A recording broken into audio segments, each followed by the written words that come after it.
Good day and welcome to this Huntington Learning Center webinar, ADHD and Learning Disorders, Understanding the Overlap and Unlocking Effective Intervention.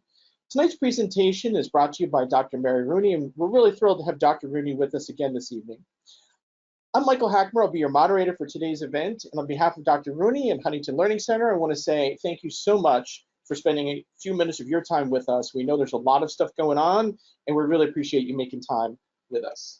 Now, before I introduce Dr. Rooney, I do want to talk a little bit about Huntington Learning Center. As some of you may know, Huntington's been around for over 45 years. We're a proven K-12 tutoring and test prep organization. And there are three things that I think really help differentiate Huntington from other tutoring and test prep centers or just going out and hiring a tutor for your child. And here's what they are. First of all, everybody that we have that interfaces with your child, all of our tutors are highly trained and certified. In fact, we have an award-winning training department that's really focused on making sure that everybody that connects with your child has the right skills to be able to teach them the things that they need to learn. We're also accredited by Middle States Association of Colleges and Schools. And the reason why that's important is because as your child goes through their educational journey, right, and they seek degrees and certifications in higher education, many of those institutions that will provide degrees and certifications are also accredited by Middle States Association of Colleges and Schools. And the third, but I think probably the most important differentiator is the individualized academic programs that we have at Huntington. It's really important, whether it's test preparation, study skills, whatever it is that we need to work on to get your child in, do a personalized diagnostic, really understand the strengths and weaknesses, because while many kids have similar challenges, maybe in math or in English or studying or test taking, at the end of the day, every child really is unique. You do have your strengths and your weaknesses, and we want to make sure that we understand what those are so that we can tailor an individualized program for your child. And the results really, I think, do speak for themselves in the end. You know, after a period of about 3 months, I say on average, you're looking at an increase of about 2 grade levels in math and in reading, which is pretty significant. And if you're looking at the test prep side of things, we're looking at on the SAT scores, 229 points, and then ACT scores 5.4 points, which is pretty significant as well. So now I would like to introduce our speaker, Dr. Mary Rooney. Dr. Rooney has been with us, and she is a licensed clinical psychologist, board certified in child and adolescent psychology. She's nationally recognized as an ADHD expert. She also participates on our blog, writing a lot of different blog posts on ADHD and learning disorders and other things. She does a lot of work across with parents and teachers, really focusing on how to create that supportive and structured home and school environment that's going to really enable children and adolescents to reach their full potential. So we're always really grateful for Dr. Rooney for making time to join us and share her expertise. And without further ado, I'm going to turn things over to Dr. Rooney. Dr. Rooney? Great. Thank you for that introduction, Michael, and welcome everyone. I'm pleased to be here this evening to talk about ADHD and learning disorders. This topic is near and dear to me because in addition to being an ADHD specialist, I also have a second grader with dyslexia and dysgraphia. So as a parent, I understand how hard it can be to figure out what's going on with your child and get them the help they need to succeed at school. So today we're going to talk about the overlap and differences between ADHD and learning disorders. We'll talk about what comprehensive assessments for ADHD and learning disorders look like, and then what some of the effective interventions, supports, and accommodations can be for ADHD and learning disorders at school. All right, so let's dive in. When it comes to ADHD and learning disorders, there's quite a bit of overlap in symptoms and executive functioning difficulties. And as a result, for many kids, it can be challenging to know whether attention problems are caused by underlying learning issues, or if poor academic performance is caused only by inattention that's associated with ADHD. So I'm going to start by walking us through the three most common categories of learning disorders and highlighting some areas where their symptoms overlap with ADHD.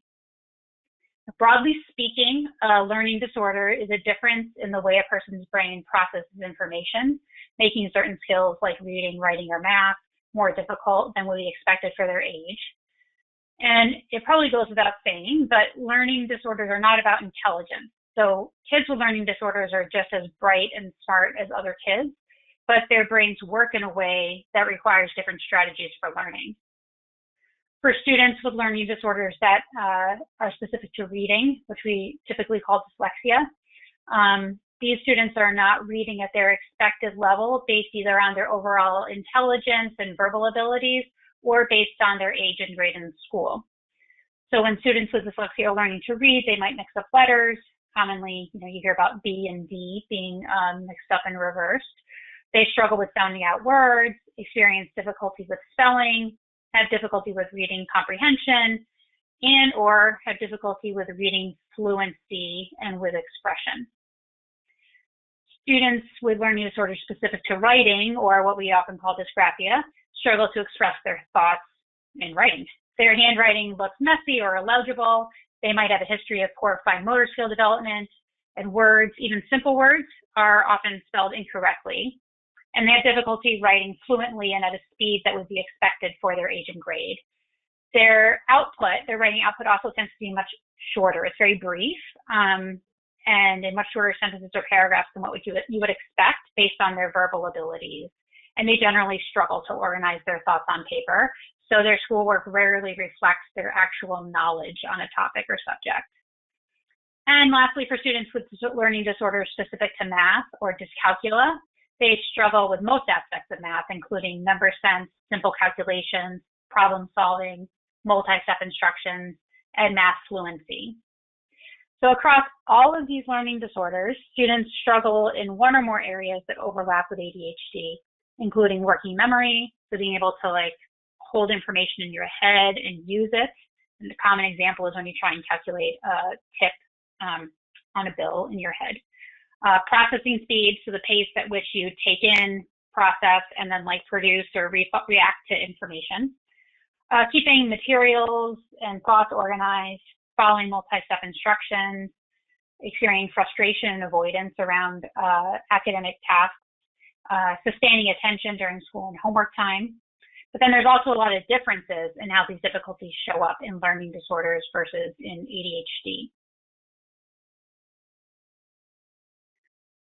So on this slide, you can see a list of common ADHD symptoms and challenges that impact academic performance.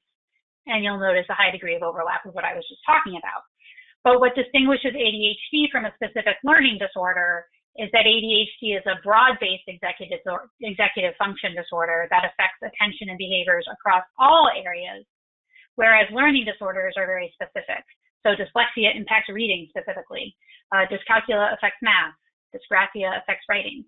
At school, a child with ADHD in the absence of a learning disorder might struggle across all subjects due to attention and memory issues, and also impulsivity and difficulty staying seated, etc.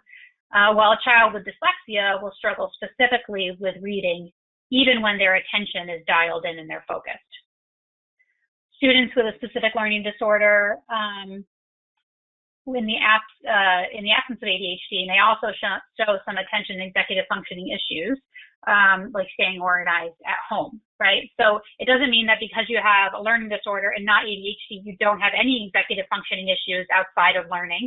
It might still be hard to keep your material organized or follow some multi-step instructions, but these difficulties don't cluster together with other hallmark symptoms of ADHD, like pervasive difficulties paying attention, or for kids that have a combined type of ADHD, they don't cluster together with other symptoms of hyperactivity or impulsivity. They're kind of standalone, and in some ways they're easier to manage than some of the ADHD symptoms.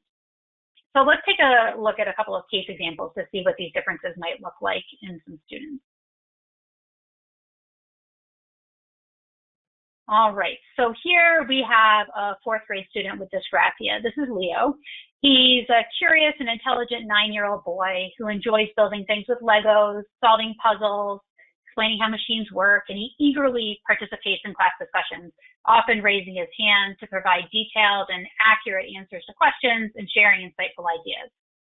But when it comes to writing, he struggles.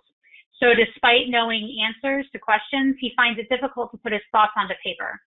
His handwriting is messy and inconsistent, with letters varying in size and shape. He mixes up uppercase and lowercase letters within words. He has trouble spacing words out properly. They kind of just all run together, almost looking like one long word. Frequently reverses letters when writing. When he's writing sentences, he leaves out words, has trouble organizing his ideas, and tires quickly. So he might often complain that his hand is getting tired. And even copying notes from the board takes him a lot longer than his classmates. So at first, his teacher thought he just needed more handwriting practice, but extra drills didn't seem to help. He was becoming frustrated, complaining his hand hurts, that he can't get his words out right, and then his frustration leads him to avoid writing assignments altogether, even though he could easily explain his thoughts out loud.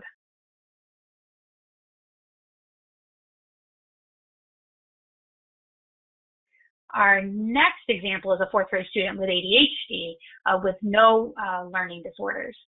So this is Amira, and she's an energetic and imaginative 9-year-old who's been diagnosed with ADHD. She loves science experiments, storytelling, and playing outside with her friends, but she struggles to stay on task in the classroom. And while she doesn't have a learning disorder, her difficulties with attention and impulsivity impact her performance across multiple subjects. So she has trouble following multi-step directions, often completing only part of an assignment before getting distracted. In reading, she enjoys listening to stories, but struggles to stay focused while reading independently, frequently losing her place or skipping lines. In math, she understands concepts when they're explained to her step by step, but then she rushes through problems, leading to careless mistakes. And her handwriting's messy, not because of dysgraphia, but because she hurries through assignments and dislikes taking the time to check her work. So she's impulsive and just rushes through. And when she writes stories, she has great ideas, but struggles to organize them into a logical sequence. So she'll just jump from one thought to the next, and it's hard to follow. In terms of her behavior in the classroom, she frequently calls out answers without raising her hand, gets up from her seat to wander around. And when she's working independently, she's easily distracted by noises or classmates or even just her own thoughts. And she's really enthusiastic when she starts an assignment, but she rarely finishes them without redirection and prompting from her teacher. And at home, homework is just a daily struggle. She insists she already knows the material and resists sitting down to complete assignments. And she's often misplacing school supplies and forgetting to bring home important papers that she needs in order to do her homework. So thinking about those examples and everything that we just talked about, here are some key questions when you're thinking about your own child and whether this may be ADHD or a learning disorder. So you can think about, does your child struggle across all subjects, which may suggest ADHD, or just one specific area or maybe two areas, which could suggest a learning disorder or disorders. Does your child understand concepts but struggle to express their knowledge in writing, which could suggest dysgraphia, or recognize math patterns but struggle when it comes to actually doing the math calculations, which could suggest dyscalculia, and maybe have good number sense and ability to complete math problems with minimal support, but constantly makes careless mistakes and strongly resists having to show their work, which could suggest ADHD. And then if they have difficulty with reading, does it seem to be due to inattention, like they just get distracted or maybe lose their page or want to rush through or get bored, or an underlying like phonological issue where if you ask them to sound out a word that for their grade level you would expect them to be able to do, they just can't, or they read extremely slowly and very choppy and halted in their reading style. So those are just some things to think about to start kind of wrapping your head around things a little bit and parsing out the differences. But then now I'll talk more about how you can get definitive answers, right? And that's through an assessment for learning disorders and ADHD. That can really help dive into some of the underlying challenges and help identify what might be driving your child's academic difficulties much more definitively than you can just from observations at home or even from teacher feedback. It's helpful to start for a minute was talking about which providers can conduct or provide an assessment for learning disorders, and then also ADHD. I'm getting into this in more detail on the next slides, where I'm going to talk about school assessments versus non-school assessments, which I'll call private assessments. But starting with the providers, for non-school or private assessments, which would usually occur in a private practice office, a medical center outpatient clinic, or in a university department setting, these assessments can be conducted by clinical psychologists or neuropsychologists, and occasionally by a school psychologist in private practice or an educational or learning specialist in private practice. School assessments, in contrast, are conducted by school psychologists who are employed by the school district. And then now let's take a minute to dive into the differences that you're going to see between what you get in a private assessment versus what you get in the school assessment. All right, so school assessments,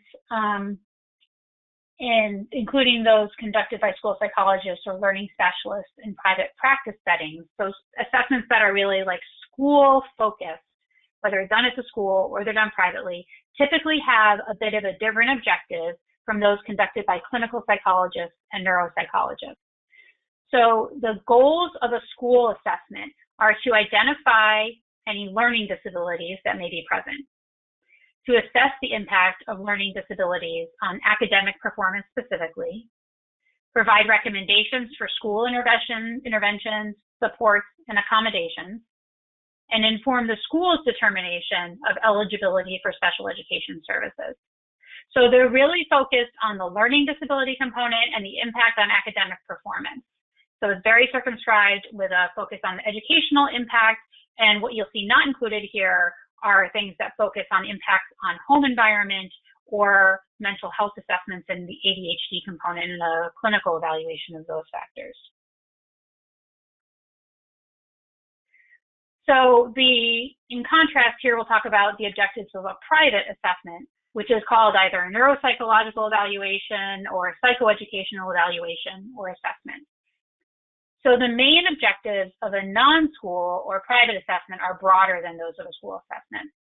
And the first bullet on this slide highlights one of the biggest differences between the two, which is to identify any mental health conditions as well as learning disabilities that may be present. So private assessments include a thorough evaluation for ADHD and other mental health conditions that may be present, as well as an assessment of learning disabilities.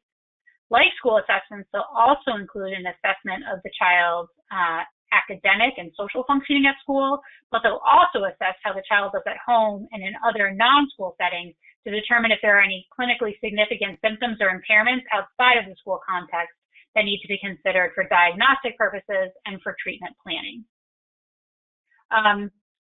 It will also provide recommendations for school interventions, supports, and accommodations, and they can also be used to inform the school's determination of eligibility for special education services like an IEP or 504 plan. And they also provide treatment recommendations for mental health conditions that may have been identified during the assessment, including ADHD and others like anxiety or depression, etc. All right, so this table kind of summarizes that and shows you the different components that can be included in a typical assessment and whether they are typically included in the school assessment, private assessment, or both. So here you can see like developmental, medical, educational, and family history.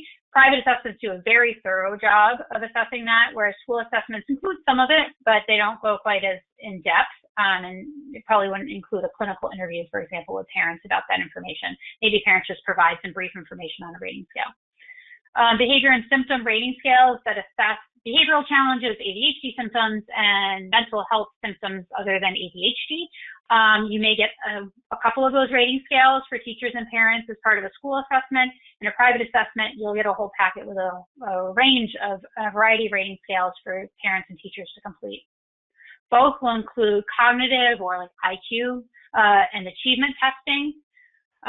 Private assessments will include additional in-depth testing of kind of subcomponents of memory, attention, visual spatial ability, and executive functioning.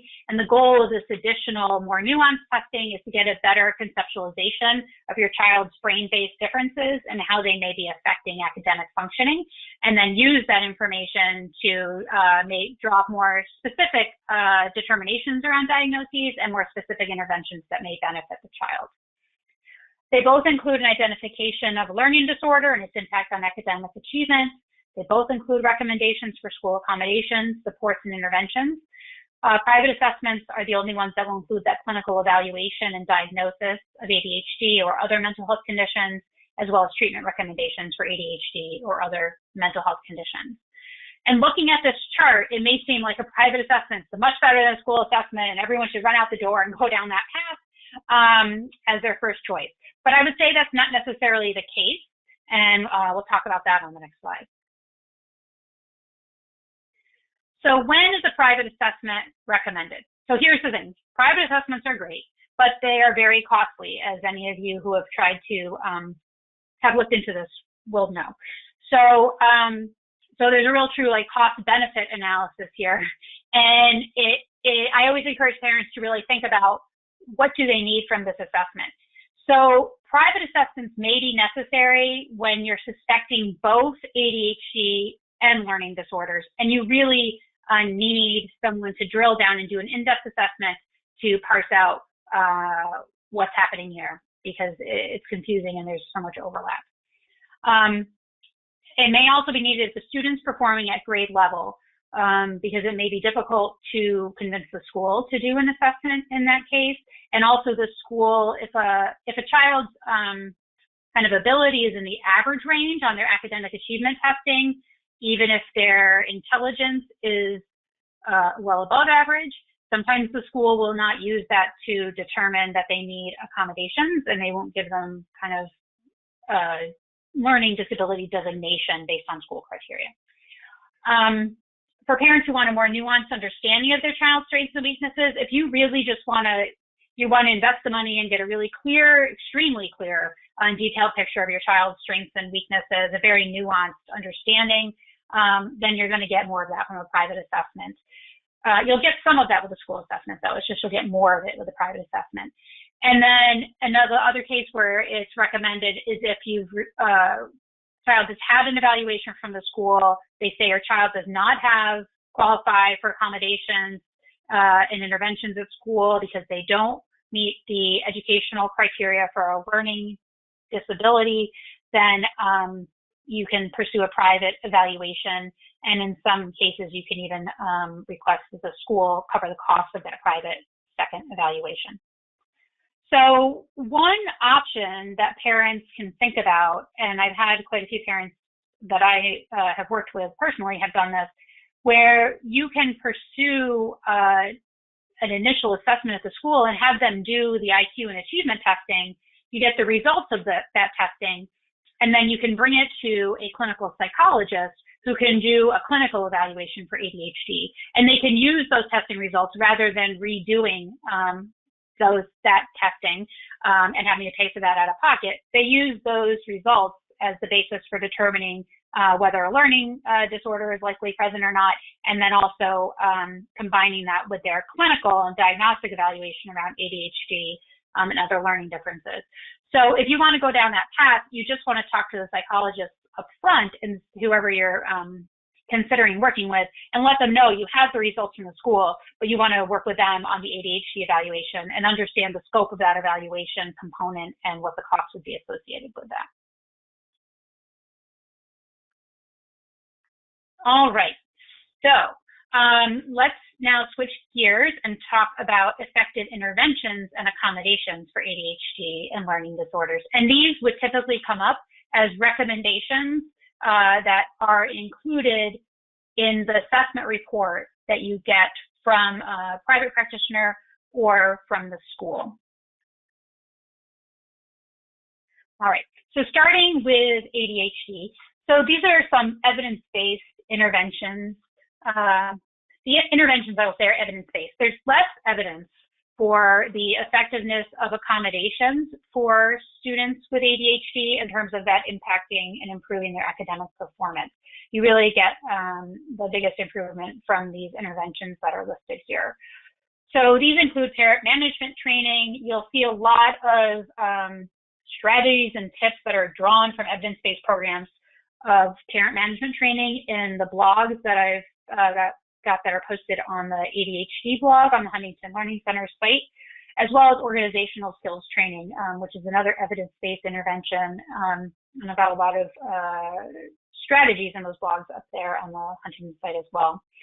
Behavioral classroom management, classroom behavior management plans, which include something that we typically call a daily report card. You can Google daily report card, it'll pull up examples for you. And actually Florida International University has a really good website. One of the people who was instrumental in developing daily report cards has been on faculty there, and they have a great site that walks you through the components of the daily report card.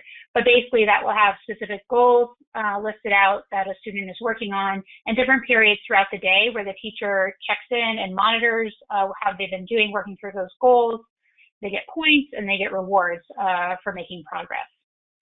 And then executive functioning supports and scaffolding. So things just like true like organizational support for their materials, helping them develop systems, reminding them to keep up with them. And then also things like visual schedules that can help keep them on task throughout the day.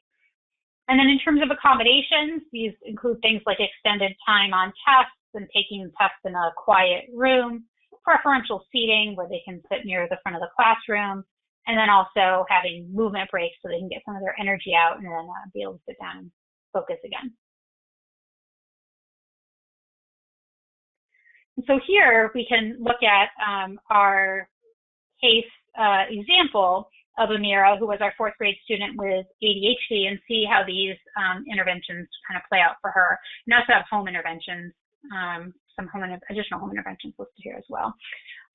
So just to remind you, Amira, has ADHD. She has trouble following multi-step instructions, staying focused while reading independently. She rushes through assignments with a lot of careless mistakes, and she's easily distracted by noises, classmates, or even her own thoughts. She often starts assignments enthusiastically, but rarely finishes them without redirection. And at home, homework's a daily struggle. She frequently misplaces her school supplies and forgets to bring home important papers. So for her, some interventions that would be in place for her at school are a classroom behavior plan with goals and rewards for staying on task, staying seated, and double checking her work. The classroom could build in movement breaks, provide organizational skills training and support, and provide visual schedules for her. And then at home, her parents can put a homework plan with goals and rewards in place for things like getting started right away, staying on task, and double checking her work. And actually, I have one or more blog posts on the Huntington ADHD blog site that give examples of how to set up homework plans that are effective for kids with ADHD. They can also provide organizational skills support, kind of helping her have a system, for example, for putting her homework back into her folder at when she's done, and working with a teacher to remind her to take her homework out and turn it in the next day, which is often where things fall apart for kids with ADHD. Her parents can also provide her with very specific praise for following directions, especially following directions the first time, and then also build a structure around routines that includes visual schedules at home. All right, and then for dyslexia, some common interventions and accommodations include evidence-based literacy programs with systematic, structured, and explicit instruction. And some examples of these are those that are based on the Orton-Gillingham method. For example, like the Wilson program, or Barton is another one. So these have a strong evidence base for dyslexia, and it's important with dyslexia to be using one of those. Doesn't have to be an Orton-Gillingham approach necessarily, but it does need to be systematic, structured, and explicit instruction. And the interventions need to be delivered in small group reading or individual reading pullouts for providing these interventions on a daily basis, ideally at school. If not daily, then like 4 days a week. Students with dyslexia also benefit from executive functioning supports to help them keep their materials organized and help them break down maybe some longer tasks into smaller chunks. They also benefit from assistive technology like audiobooks, text-to-speech software, and just being able to learn to type and use keyboarding and word processing for their work earlier than their peers. So usually starting around 3rd grade is when it's recommended to start teaching kids with dyslexia typing. And then school accommodations include things like oral instructions on tests and assignments, modified spelling lists, modified assignments, maybe shorter assignments or assignments at a lower reading level than what the other students may be assigned, and then also extended time on exams because it can take them longer to process and produce their work than other students. All right, so for dysgraphia, typical accommodations and interventions include handwriting instruction. Handwriting is really glossed over in many public schools these days, and kids don't necessarily get the systematic instruction in handwriting that they used to. So they may need more explicit instruction in that, and often one-on-one or small group pull-outs with an OT. Also systematic, explicit, and structured instruction in foundational writing skills. So how do you do like pre-writing? How do you organize what you're going to write? How do you do a draft? And then how do you rewrite it for a final copy? So foundational writing skills and also the writing process. And then use of assistive technology, so typing in place of handwriting, also just like for dyslexia, text-to-speech software, and then also predictive text software. And then occupational therapy to address fine motor weaknesses and identify helpful supports. Some kids benefit from like having like a slanted writing surface rather than a flat writing surface, or having a special grip for their pencil, or writing with pens instead of pencils. And an OT can do an assessment and identify some supports that would be useful. And then school accommodations, like extended time on exams and assignments, modified assignments, maybe they need to only write 2 sentences instead of 4 for younger kids. And then also alternative assessment methods that don't involve writing. So that can be either answering questions orally on exams or being able to do something more creative and related to artwork or drawing rather than producing something in writing for a project. So let's look for a minute at what this might look like for our case example. So you'll recall that Leo is our curious and intelligent 9-year-old who really eagerly participates in class discussions, often raising his hand to answer questions and providing detailed answers. But he also struggles with writing, finds it difficult to put his thoughts on paper. His handwriting's messy and inconsistent, and he has trouble spacing words out properly. And when he's writing sentences, he often leaves out words, has trouble organizing his ideas, and tires quickly. So to support him, his teachers and parents develop a plan that includes allowing him to type assignments on a computer, use text-to-speech software, and provide graphic organizers to help him structure his thoughts before he writes. He also receives OT, occupational therapy, to strengthen his fine motor skills, and receives handwriting practice that's just tailored to his needs. And this really helps him feel less frustrated. He learns strategies to help him express his ideas more clearly, and with access to alternative ways of completing assignments, he no longer feels like he's failing at his schoolwork. And he continues to thrive in subjects like science and math, where he can demonstrate his understanding in ways that don't involve handwriting. All right, and lastly, for dyscalculia, the interventions that are evidence-based for dyscalculia typically involve multi-sensory instruction. And again, that systematic, explicit, structured instructional approach where everything just builds on top of itself and goes at a pace that is matched to the child's skill level in development over time. The use of manipulatives like blocks and different other tools for counting and adding and subtracting, visual aids and visual representations of numbers, clear, as I mentioned, systematic step-by-step instruction, so breaking things out into even smaller steps than what you might have in the typical Common Core math, allowing use of assistive technology, which in this case would be use of software that allows for individualized practice, and access to a calculator early on at a time when other students might be expected to continue to do their work manually. School accommodations include extended time, modified assignments, which can be fewer problems, for example, that they need to complete. If there's a whole worksheet of problems, maybe they only need to do half of that versus the full sheet. And then, as I mentioned, use of a calculator on assignments and tests. So with all these interventions, and if you have a child that has ADHD and one or more learning disorders, or they just have multiple learning disorders, it can be really challenging to figure out what to do first, what to prioritize. There's only so much time in a day at school and almost only so much time at home and time for parents. So what do you do when you need to tackle multiple issues at once? Like, what should you do first? And typically, more often than not, the recommendation is that when ADHD and the learning disorder are both present, prioritize the ADHD treatment initially, right? I mean, you could start working on some of the learning issues. If school's providing interventions during the school day, that's fantastic, and they should start that as soon as possible. But for you at home as a parent, what do you need to do? Do you need to get tutoring? Do you need to get them a specialist to help with their dyslexia? The first thing you need to do is prioritize ADHD treatment. So work with a clinical psychologist and or psychiatrist if you're considering medication to develop a treatment plan that gets their symptoms well managed so that they can pay attention long enough, stay seated long enough, stay organized enough to be able to actually benefit maximally from the learning disorder interventions.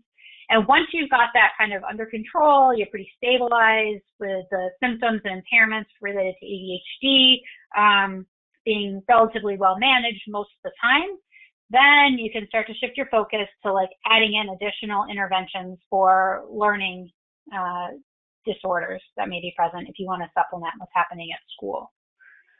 Also at school, if they're doing small group pullouts for learning disorders, that's great, but they also need to prioritize the behavioral classroom behavior management plans, even if it's just attention issues. So you can have goals on there related to getting started right away, staying on task until the job is done, staying organized. It doesn't have to be disruptive behavior. You could address inattention symptoms and organizational symptoms with those plans as well. So the school needs to do that in addition to providing the intensive instruction related to the learning disorders. And then when multiple learning disorders are present, it can also be a bit overwhelming to know where to start. And so ideally, you want to prioritize at school those accommodations and support that apply to multiple areas of learning, right? So the extended time, modified assignments, use of assistive technology, and then also focus on remediating whatever essential foundational skills are there that may impact multiple areas of learning.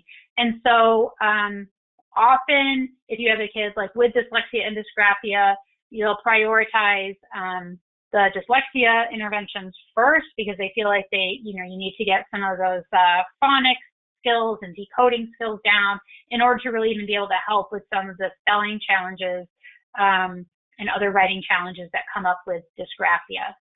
Now that said, there's a fair amount of evidence showing that reading improves most rapidly when kids are also being taught writing components that go along with it. So when you focus only on reading, you can make a decent amount of headway, but you can make gains more quickly, potentially, if you also focus on writing as well.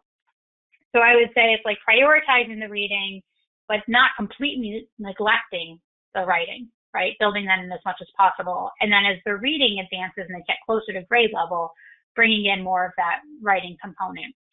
And then when it comes to the math piece, again, really getting in a lot of those foundational skills in math, trying to get them up to grade level.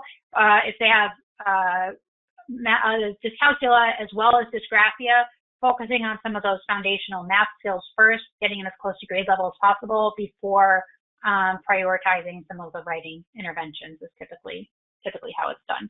But each kid's an individual, and you really just need to kind of look at the different pieces of their personal puzzle and try and make some decisions about what might be considered a foundational skill for them that may have the biggest bang for the buck if you tackle that first.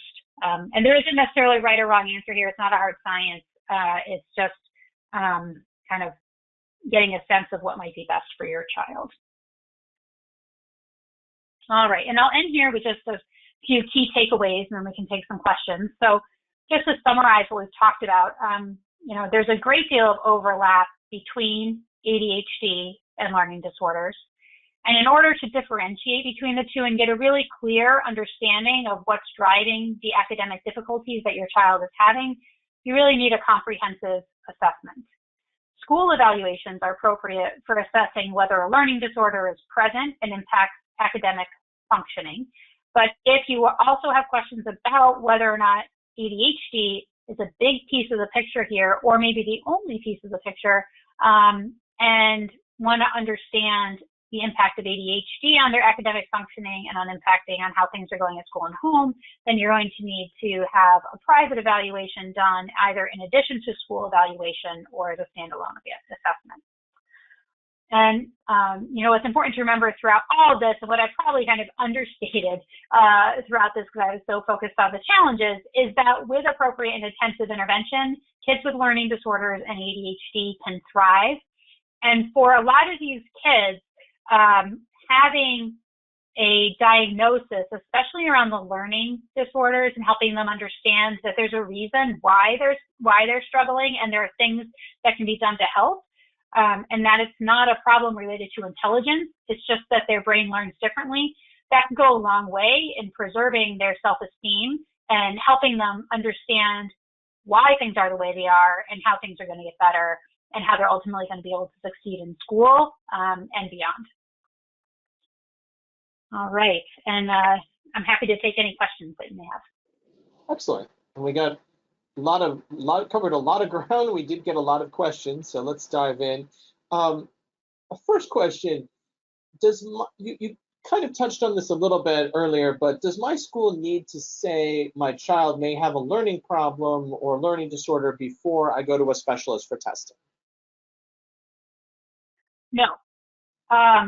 So you can go seek out a private assessment just based on your own concerns. They will, as part of the assessment, they will get rating scales and possibly a narrative description from the teacher, and will review report cards, etc., from the school. But you can pursue that at any time. If you have concerns, that's all that's needed to seek out a private evaluation. With the school evaluation, they also don't need to come to you and say they have a concern. You can go to them and say you're concerned and request an evaluation. And they'll at least do the initial work to determine whether or not they think a full-blown evaluation is necessary, and we'll meet with you to discuss that. Excellent. This person asked, can you speak to the need to have a student reassessed after a certain period of time? I know that, with different IEP programs, right, there's always kind of a review session, and then with other things, there's a few years. What about with ADHD and other learning disorders? Is there a period for a reassessment that needs to be done?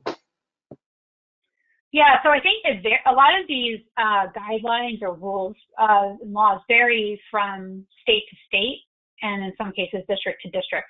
But generally, from a school's perspective, I think they retest for learning disorders. You can do IQ and achievement testing, I think every 3 years is kind of the standard. They reassess progress toward goals in an IEP annually at a minimum. But the actual reassessment occurs, I think, every 3 years. If you're pursuing testing privately, you don't necessarily need to reassess ever. Once a kid is diagnosed as having a learning disorder, they have it. It's how their brain kind of is wired, right? It sort of tells you even more just about learning. It tells you a little bit about how they interact with the world more than just at school on the whole. But you sometimes need a reassessment if you are switching from like a public school to a private school and they want a more updated assessment and evaluation, or when kids go off to college, if they want to access learning disability support and accommodations, colleges will ask for a more recent evaluation. Okay, excellent. One parent, you talked a bit about the assisted technologies, using computers or typing instead of doing the handwriting. one parent expressed concern, does that not deal with the issue of handwriting? Does it kind of mask the problem by switching to a different technology? I was wondering if you'd touch on that just a little bit. That's an excellent question. And when it comes to handwriting and dysgraphia in particular, the research in this area is not strong. So the studies that have been done tend to be pretty small and draw sort of conclusions based on these small samples. And there's a lot that have not been done. A lot of this research was done like 15 years ago or more. And so it's a little bit of an unknown. There's some evidence to suggest that the act of handwriting and learning to write by hand helps kids with dysgraphia, become better writers and become better readers, right? That there's something specific to the act of handwriting that is not captured through the act of typing that really impacts brain development. And then there's others who will say, no, typing's fine. My kid does fine. They learn to type. They do great. It's not stressful for them anymore, and it works.